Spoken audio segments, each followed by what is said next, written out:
అన్న నాకైతే చాలా బాగా నచ్చింది. కోర్టు ప్రియదర్శన్ అండ్ ఇద్దరు హీరోయిన్ వాళ్ళిద్దరు వేసిళ్ళు.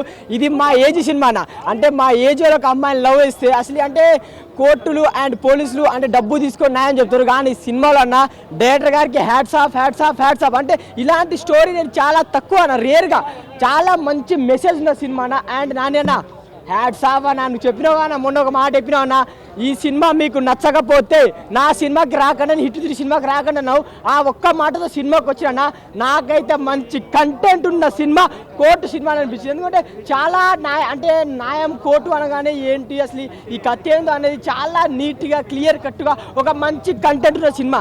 ప్రజలందరూ పక్కా ఈ సినిమాకి రండి, తెలుస్తుంది. అండ్ చిన్న నుంచి పెద్దలందరూ రండి. అండ్ ఒక మంచి మెసేజ్ ఉందన్న. ఆయన కోర్ట్ డ్రామా అసలు సెకండ్ హాఫ్ నుంచి ప్రియదర్శి ఎంట్రీ ఇస్తాడు. సూపర్ నా ప్రియదర్శి అన్న. నువ్వు చాలా సినిమాలు దీంట్లో ఒక న్యాయం సత్యమేయ జయతి. ఎందుకంటే పోలీసులు కోర్టులు చాలా తప్పులు చేస్తారు, డబ్బు కృతి కూడా చేస్తారు. కానీ న్యాయం అసలు ఎక్కడ జరుగుతలేదు. ఈ సినిమా చూడండి. అండ్ శివాజీ అన్న is back, come back movie చెప్పుకోవచ్చు అన్న. డైరెక్టర్లు శివాజీ అన్న క్యారెక్టర్ రాసుకోండి అంతే. శివాజీ అన్నకు ఒక క్యారెక్టర్ రాసుకోవాల్సిందే అన్న. విలన్ రోల్ చంపేసిన అన్న. నాకైతే చాలా ఇంట్రెస్టింగ్ అనిపించింది స్టోరీ అన్న. కంటున్న మూవీ అన్న. పక్క ఆ హీరోయిన్ కి హ్యాట్స్ ఆఫ్ అమ్మ. ఏం క్యూట్ ఎక్స్ప్రెషన్. నాకే చాలా పిచ్చే నచ్చేసింది అన్న. And mothers and daughter combination. అంటే ఇప్పుడు అమ్మాయిలు అంటే ఒక అబ్బాయితో పోయి తప్పుడు పని అంటే సెక్సే. అంటే ఇలాంటి అమ్మాయి అబ్బాయి కలిగి సెక్సే అని ఊహించుకుంటారు. కానీ అది ఎప్పుడు జరగదు. ఒక ఫ్రెండ్షిప్ కావచ్చు, ఒక బెస్ట్ ఫ్రెండ్స్ కావచ్చు, అది కూడా జరుగుతుంది కదా. ఎందుకు అమ్మాయి అబ్బాయి కలిసి సెక్సే అని అంటే చాలా మంది అమ్మాయిలను తప్పుదారి పెడతారు. కానీ అమ్మాయిలు తప్పు చేయరు భయ్య, అందరు ఫ్రెండ్స్ కూడా ఉంటారు కదా.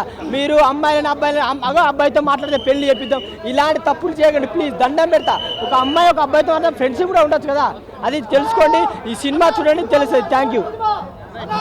చాలా మంది వాళ్ళు కూడా ముఖ్యంగా అమ్మాయిలు అబ్బాయిలు చూడవలసిన సినిమా ఇది. ముఖ్యంగా ఫ్యామిలీస్ అయితే వాళ్ళకి తెలుసు పిల్లలకి ఎలా పెంచాలి, చిన్న ఎలా పెంచాలి. వాళ్ళు ఆల్రెడీ వాళ్ళు ఎట్లుంటుందంటే పిల్లలకు మంచి దారిలో వెళ్ళాలని వాళ్ళు తెలుసు.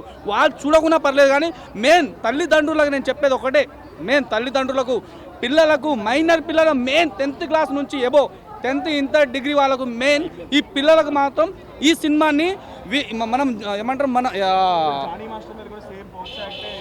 ఎస్ కరెక్టే. కానీ అది పోక్సో యాక్ట్ వేశారు. కాకపోతే అది మనం ఇక్కడ మాట్లాడుకోవాల్సిన విషయం కాదు. అది ఐ థింక్ అది ఆ అమ్మాయి ఆ ఇండస్ట్రీ అన్నప్పుడు ఇది కామన్ బ్రదర్ నాకు తెలిసి.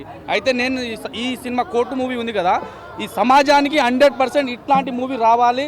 ప్రతి ఒక్క తల్లిదండ్రులు వాళ్ళ పిల్లలకు ధైర్యంగా డబ్బులు ఇచ్చి 100కు 200% ఒక 500 రూపాయలు ఇచ్చి సినిమాకి తోలండి.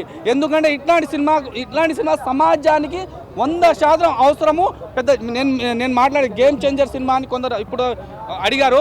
ఆ గేమ్ చేంజర్ అనేది వేరే జానర్, అట్లాంటి సినిమా కూడా పనికి రాదు. ఈ సినిమాని పంపండి. సినిమా చూడాలంటే ఇట్లాంటి సినిమాలు చూడాలి. నిజంగా చెప్తున్నా బ్రదర్, సినిమా చూడాలంటే ఇట్లాంటి సినిమా చూడాలి. వేరే సినిమా చూడకుండా పర్లేదు. కానీ చిన్న పిల్లలకు మైనర్ పిల్లలు ఈ సినిమా చూపించండి నేను సభాపూర్వకంగా కోరుకుంటున్నా. జై హింద్.